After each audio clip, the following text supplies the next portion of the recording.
Tour of the brewery. So for beer making process, there are many chemistry involved in this. But for you people, you don't have to know about the chemistry and all. Okay, just the basic how a beer is being made. Let keep all the chemistry to our brewers. Let them do the technicality. Let them take the technical part of the beer making process. So for you as a staff, as an employee of the of a brewery, it is very much important for you to know how a beer is being made and what are the flavor characters of a beer and what are the major ingredients involved in a beer. So to keep it more engaging, I would like to ask questions also, okay? Simple questions which you should be knowing and basic. So what are the basic ingredients for making beers? Anybody can answer? Yeast, malt, Yes, water. malt, hops, water.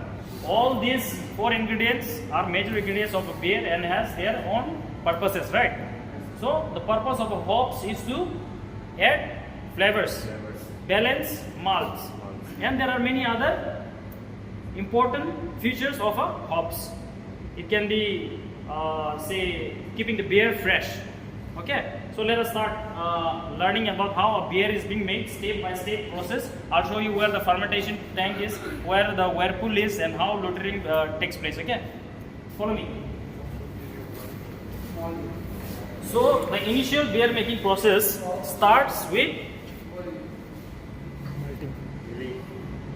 So we are not going to do any kind of milling and all those things. Okay, directly you see that mash tank. So for you to process barley in a brewery in a space such as this, it's going to be difficult. Suppose we are brewing stout. For stout, how are we treating the barley? We roast them, right? We roast them, and then how does the germination takes place? So what is germination of a barley? Germination means small sprouts coming in. You soak the barley, right? Keep it for certain amount of time so that the enzymes is being created. You get the required amount of starch in that particular beer. So after that, what you do is you kill the germination process. You stop the germination process for a while so that you can dry it and start your brewing. So after grinding, okay, milling and all, the process starts from here. You see that tank, that is called as mash tun. Okay, mash tun is a place where you mix the grinded barley, you mix with hot water. Okay, that is the first process. You mix it with hot water at a degree of say 87 up to 90, it can go up to 90. Okay, at 7 to 90 degree Celsius, you mix it. After mixing it properly, what you do is you transfer that mixture to this particular tank.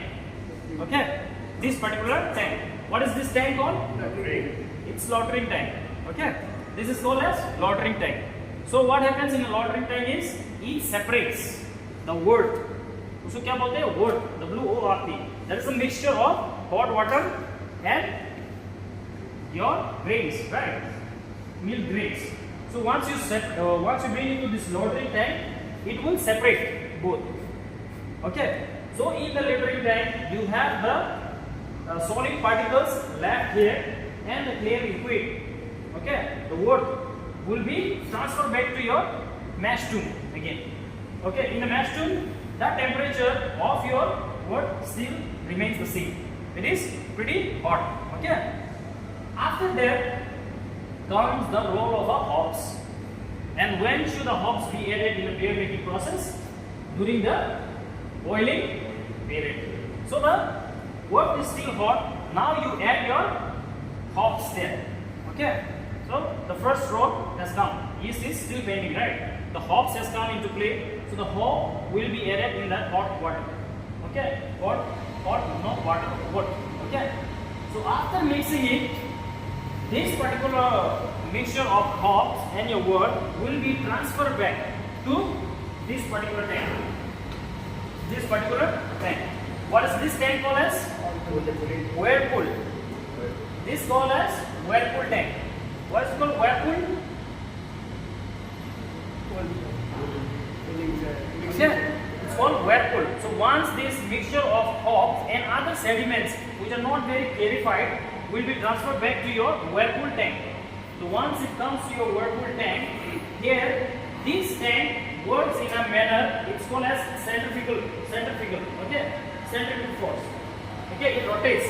Centrifugal force. So what happens is this tank has a flat surface. Inside, it's a flat surface. So once it starts rotating, what happens is this flat surface, all the concentrated sediments and the remaining hops, solid particles, are settled down. It rotates in such a manner, and due to gravitational forces, what happens is it settles down in the base. Now what do I have? I have a clear, isn't it? I have a clear liquid. So this clear liquid, which is still hot but not so hot when it was in this particular tank, because the whirlpool also decreases the temperature of the liquid. Now from this whirlpool tank, the liquid will be transferred back and will be carried towards for fermentation process, isn't it? The role of water is done, the role of hops are being done, okay, in these three tanks. Now follow me and come. Fine. So once your clear liquid is being decreased to a certain temperature, okay, but it is still hot, isn't it? It is still hot. For fermentation, what we need is, we need to cool it down. So what happens is that liquid will be transferred through this pipe. You see this pipe valve? It will be transferred from there. Now you see there are two tanks, okay, here. This is what tank? The cold water, okay, cold. And there is hot, okay, cold and hot. Now we have a filter here that passes both this hot and cold waters. For what? To keep it balanced. We need a required amount of, it has to be balanced, the temperature has to be very